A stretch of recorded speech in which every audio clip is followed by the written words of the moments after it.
Missile units, ballistic missiles और शुमाली Korea के हज़ारों फौजी रशिया पहुंच गए। शुमाली कोरिया भी यूक्रेन के ख़िलाफ़ जंग में उतरने के लिए तैयार होगा।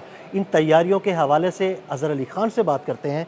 अज़हर भाई, ख़बरें सामने आ रही हैं कि शुमाली कोरिया के हज़ारों फ़ौजी जो है वो रशिया पहुंच गए हैं, मिसाइल यूनिट्स गए हैं, बैलिस्टिक मिसाइल्स भेजे गए हैं शुमाली कोरिया की जानिब से। क्या बाकायदा तौर पर शुमाली कोरिया भी यूक्रेन के ख़िलाफ़ जंग में रशिया के साथ शाना बशाना खड़ा हो गया? जी, बिल्कुल खड़ा हो गया है और खम ठोक कर खड़ा हो गया है और उसने अपने मिसाइल यूनिट्स वहाँ भिजवा दिए हैं। तकरीबन 120 बैलिस्टिक मिसाइल्स जो हैं वो कुछ पहुँच गए हैं, उसमें से कुछ रास्ते में हैं, कुछ पहुँच रहे हैं। और इसी के साथ साथ जो मिसाइल यूनिट इस सबको चलाने की इंतहाई महारत रखता है, वो तमाम माहिर फ़ौजी वहाँ पर पहुँच चुके हैं और वो अब अहदाफ को चुनाव करेंगे यूक्रेन के अंदर। और शुमाली कोरिया के फ़ौजी अब रूस की तरफ से रूस के लिए हमले करेंगे और यूक्रेन में तबाही फैलाएंगे। अब उसके लिए उन्होंने बहुत दिनों से बात कर रहे थे, वो लोग कोशिश कर रहे थे कि किसी तरह से यहाँ से बैलिस्टिक मिसाइल आ जाएं, क्योंकि उनको तैयार करने के लिए रूस के पास जो प्रोडक्शन लाइन है वो तो मौजूद है, लेकिन मसला ये है कि कुछ कंपोनेंट्स उसमें ऐसे लगते हैं जो आलमी सतह पर जिसकी पाबंदियों की वजह से वो रूस तक पहुँच नहीं पा रहे थे। और पहले भी जब पहुंचते थे तो वो स्मगल्ड होके पहुंचते थे। बिल्कुल ऐसा ही है। तो अब अगर उस पर ज़्यादा सख्ती हो गई थी, तो अब उनको अंदाज़ा था कि हमें बैलिस्टिक मिसाइल की तैयारी में प्रॉब्लम हो रही है, तो उन्होंने शुमाली कोरिया से कहा, किम जोंग उन से, और उन्होंने अपने न सिर्फ फ़ौजी भेज दिए, बैलिस्टिक मिसाइल भी भेज दिए और कहा कि अगर तुम्हें आइंदा कोई ज़रूरत पड़ती है तो बताओ, हम खुलकर यूक्रेन के ख़िलाफ़ जंग में आएंगे। और इसीलिए उन्होंने कल एक पूरी दुनिया को एक पैगाम अच्छी तरह दे दिया। एक तो अपने फ़ौजी पहुँचा कर दे दिया और दूसरा उन्होंने सी ऑफ जापान में एक बैलिस्टिक मिसाइल फायर किया जो आके समंदर के बीच में गिरा।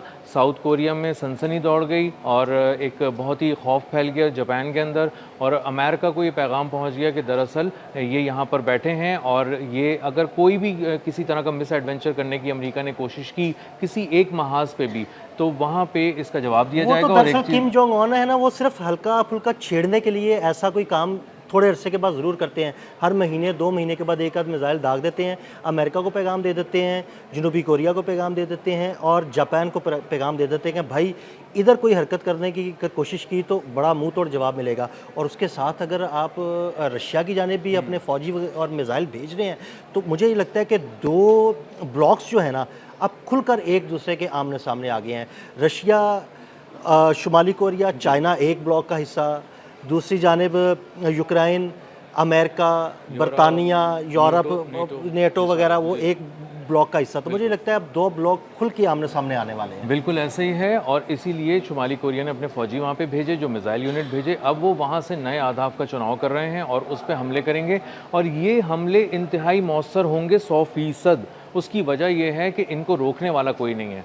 इसके लिए जो उन्होंने पैट्रियट के PSC-3 मिसाइल्स वगैरह लगाए थे, इंटरसेप्टर्स, वो वहाँ पे ख़त्म हो गए। जी बिल्कुल, ये आपने 1-2 दिन पहले भी यही बात की थी कि यूक्रेन में जितने उन्होंने ये सिस्टम लगाए हैं फ़िज़ाई दिफ़ाई निज़ाम, उनके मिसाइल्स ख़त्म हो चुके हैं और अब वो इंटरसेप्ट नहीं कर रहा रशियन मिसाइलों को। बिल्कुल ऐसा ही है। 31 जुलाई को आखिरी बार इंटरसेप्टर पैट्रियट सिस्टम से फायर किया गया था और पिछले 6-8 दिन के दौरान कोई एक इंटरसेप्टर फायर नहीं किया गया। जितने बैलिस्टिक मिसाइल फेंके जाते हैं, चलाए जाते हैं रशिया से, वो तमाम आके गिरते हैं, तमाम ड्रोन्स आके गिरते हैं और इससे एक बहुत बड़े पैमाने पर तबाही फैल गई है यूक्रेन के अंदर। और यूक्रेन जो बहुत दिनों से छेड़खानी कर रहा था, मुख्तलिफ ऑयल रिफाइनरीज़ को नुकसान पहुँचा रहा था, पावर हाउसेज़ को उड़ा रहा था और इसी के साथ साथ कहीं पोर्ट पे हमले करता था, ब्लैक सी के अंदर शिप्स उड़ा देता था, वेसल्स को उड़ा देता था।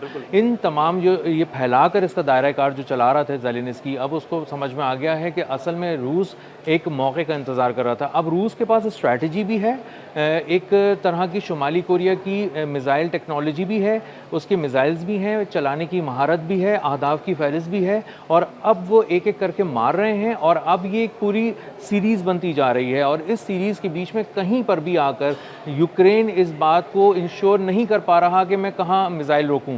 इसीलिए आप देखें कि उनके पोर्ट्स तबाह हो गए हैं, उनके बहुत सारे लॉजिस्टिक हब्स जो थे बड़े पैमाने पे तबाह हो गए हैं, बहुत सारे ऐसे रेलवे लिंक्स को उड़ा दिया गया है यूक्रेन के अंदर जहाँ से ये लोग लेकर जा रहे थे अपने लॉजिस्टिक्स को।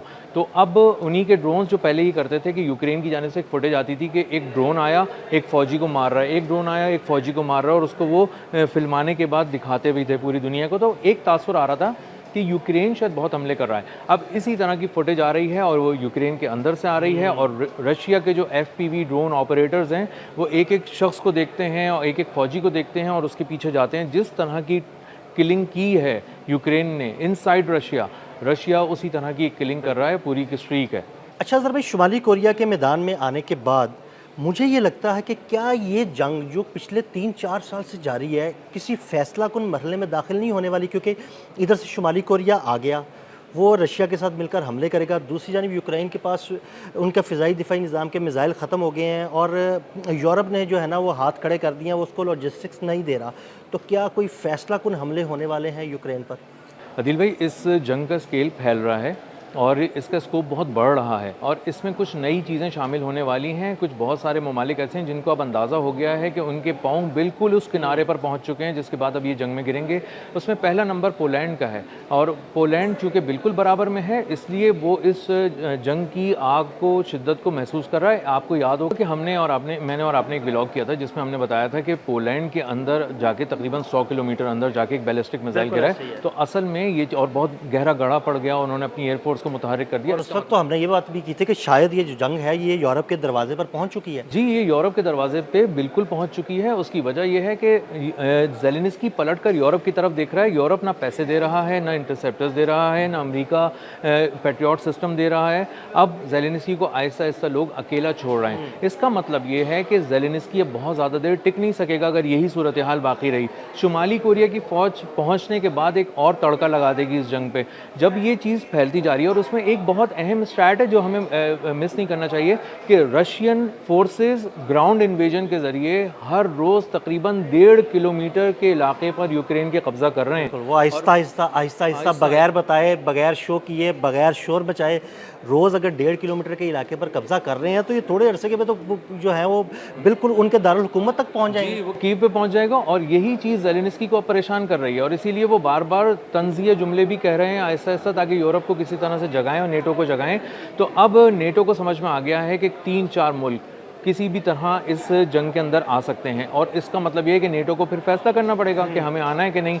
और एक और जो जनरल हैं यूक्रेन के जनरल, मैं उनको देख रहा था, वो ये कह रहे थे, साबिक जनरल हैं, उन्होंने ये बात की है कि हमने तमाम किस्म की जो टेक्निक्स थी वॉर की, जो इक्विपमेंट था, जो मॉडर्नाइजेशन, कुछ भी आप टेक्नोलॉजी कह लें उसको, यूरोप की जो थी, नेटो की थी, वो हम आजमा चुके रशिया में और रशिया का हम कुछ इतना ख़ास नहीं बिगाड़ पाए। अब रशिया का वक्त शुरू हो गया है, अब रशिया मार रहा है, अब रशिया तेज़ी से आगे बढ़ रहा है और रशिया अब उन्हीं अहदाफ पे वार कर रहा है जिन अहदाफ पे यूक्रेन रशिया में वार कर रहा था।